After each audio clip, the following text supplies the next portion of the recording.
Herzlich willkommen auf meinem Kanal. Heute geht es um ein Messer, das mir Christoph vom Kanal Schnorres58 im Zuge eines Passarounds für dieses Video zur Verfügung stellte. Vielen Dank, Christoph.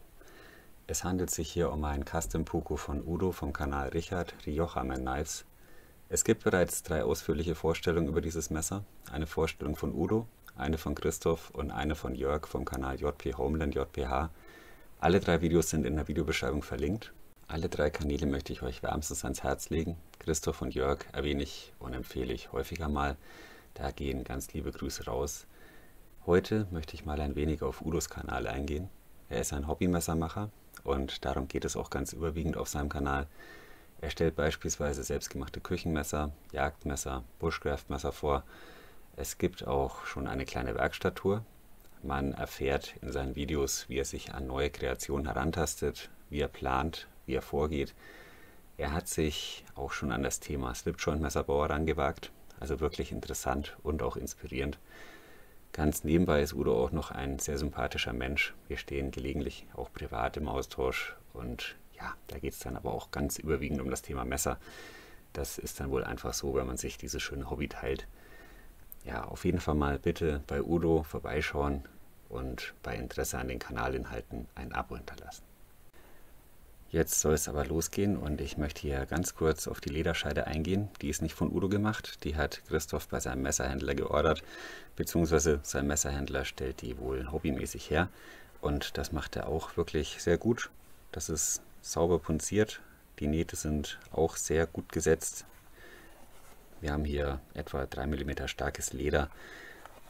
Das ist hier auch alles schön verdichtet und abgerundet. Also das ist eine richtig gute Arbeit, eine schöne Ledersteckscheide und die nimmt das Messer auch gut auf. Also das passt, ist wirklich gut gemacht. Als nächstes möchte ich auf den Griff eingehen. Ja, das Holz dieses Griffes wurde, wie Udo mir mitteilte, vom Abfall gerettet. Also das ist schon ungewöhnlich. Ursprünglich war das wohl mal das Holz eines Bücherständers. Schon erstaunlich, was manche Leute so wegwerfen. Man kann hier von Glück reden, dass dieses Holz eine neue Verwendung fand. Es handelt sich hier um deformierte Verwachsungen, die am Stamm des Narra-Baumes vorkommen. Diese Verwachsungen wiederum sind sogenannte Wurzel- oder Maserknollen und heißen Amboina-Maser. Dieses unregelmäßige Wachstum wird durch Viren oder Pilze hervorgerufen. Das hört sich erstmal schlimm an, geht aber nicht mit Qualitätseinbußen einher. Ganz im Gegenteil, das ist ein dichtes, schweres und sehr hartes Holz. Mittlerweile auch sehr selten und dementsprechend wertvoll. Zum Holz habe ich ein paar Infolinks in die Videobeschreibung gepackt, da könnt ihr bei Interesse mal stöbern. Optisch wirklich wunderschön und auch haptisch ein Erlebnis. Also das fühlt sich samtig weich an und es übernimmt schnell die Wärme der Hand. Ja, wirklich eine tolle Handlage und man muss aber auch dazu sagen, Christoph hat das hier mal so ein bisschen an seine Hände angepasst. Der Griff war ursprünglich im unteren Bereich bauchiger. Das war Christoph ein bisschen zu viel Griffvolumen, ist aber immer noch ordentlich. Wir haben hier 96 mm und da liegen wir genau im Bereich vom Rosselli R100. Das Rosselli ist ein bisschen schmaler, das hier ist runder, aber das Griffvolumen ist das gleiche und fasst sich wirklich toll an. Also da muss ich schon sagen, die Handlage, ja, muss man wirklich in meinen Händen halten. Das ist ein richtig gutes Gefühl, ein sicheres Gefühl. Die Grifflänge ist hier auch sehr ähnlich. Also das sind, glaube ich, so etwa, naja, ich glaube 13,5 cm oder irgend sowas. Und hier sind das aber immer noch 12,3 cm. Also das reicht auch für große Hände. Am Griffende sieht man hier unterlegt von einem roten Liner ein Abschlussstück aus Messing. In der Mitte ist ein Loch gebohrt und dann hat hier Udo eine Messingschraube reingesetzt und hat alles plan geschliffen. Also das dürfte halten für die Ewigkeit. Ist auch wirklich schön gelöst, kann man nicht anders sagen.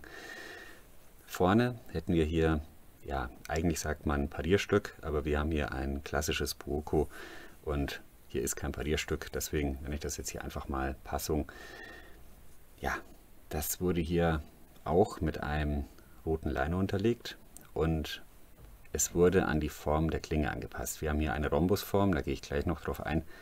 Und Udo hat hier mit feinen Hammerschlägen das so an die Klinge angepasst, dass man hier wirklich keinen Spalt sieht. Also das ist eine Top-Handarbeit.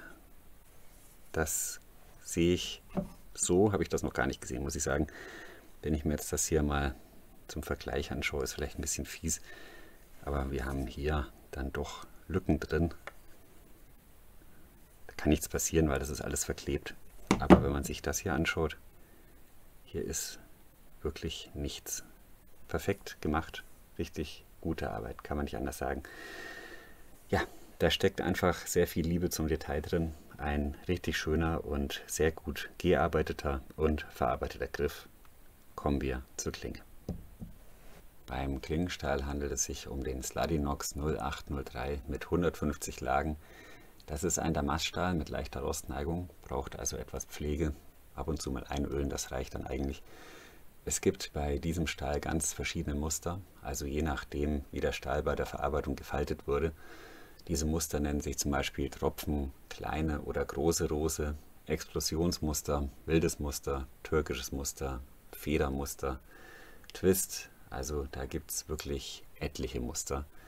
Dieses Muster nennt sich Stufenmuster. Damit sind diese kleinen, gleichmäßigen Schlaufen, die hier so treppenartig angelegt sind, gemeint.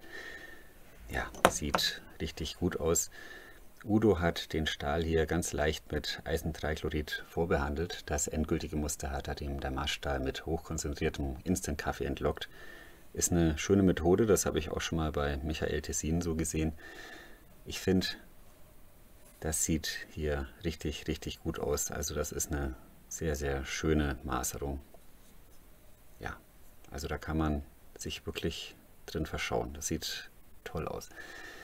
Der Härtegrad liegt hier übrigens bei 60 bis 62 HRC und dennoch lässt sich dieser Stahl relativ gut nachschleifen.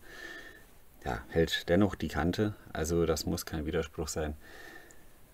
Eine weitere Besonderheit ist hier der Diamantschliff. Das ist hier eine Rhombusform. Wir haben in der Mitte der Klinge 2,8 mm Breite. Der Klingenrücken verjüngt sich dann hier stark auf etwa 1 mm und im vorderen Bereich habe ich hier hinter der Phase Werte zwischen 0,3 und 0,4 mm gemessen. Also schon wirklich eine ganz, ganz feine Geschichte. Ich muss sagen, ich hatte selten ein Messer in der Hand, das so enorm schneidfreudig ist, beziehungsweise so fein ausgeschliffen ist. Und das macht dann schon Spaß. Was den Diamantschliff und seine Vorzüge anbelangt, möchte ich ganz explizit auf Jörgs Video zu diesem Messer verweisen. Er hat diesbezüglich recherchiert, ist auf einige Details eingegangen. Ganz allgemein kann man sagen, dass man hier leichte Vorteile bei den Schneid- und Anti-Haft-Eigenschaften hat. Das ist eine schmale, sehr fein ausgeschliffene Klinge, mit der sind filigrane Schnitte sehr gut möglich. Dazu kommt eine gewisse Gewichtsersparnis. Hier im oberen Bereich trägt man ja doch ordentlich Material ab. Dennoch ist dieses Messer stabil. Man hat hier diesen Mittelsteg, der stehen bleibt. Also physikalisch gesehen ist das eine sehr stabile Form. Ja, wie soll man sagen? Das ist ein Messer für so ziemlich alle anfallenden Aufgaben im Alltag. Also ein kleines Allzweckmesser. Patonieren würde ich damit vielleicht nicht unbedingt, aber das sollte man vielleicht eh nicht unbedingt mit einem Messer machen. Ja, wie gesagt, zum Thema Diamantschliff bitte Jörgs Video ansehen. Da geht es noch tiefer ins Detail. Ich gehe noch mal ein bisschen auf die Spezifikationen ein. Klingenlänge beträgt hier 100 mm, die Klingenhöhe beträgt 27 mm. Das ist eine Steckahlkonstruktion, die in etwa bis zur Hälfte des Griffinneren ausgeführt ist. Und ja, das Ganze wird dann hier mit Epoxidharz verklebt. Ist eine wirklich sehr stabile Angelegenheit. Aus optischen Gründen und auch als Schutz vor Feuchtigkeit hat man hier diese Passung, auf die bin ich vorhin schon mal kurz eingegangen. Die ist ebenfalls verklebt, also hier kann nichts passieren. Ja, was soll man sagen?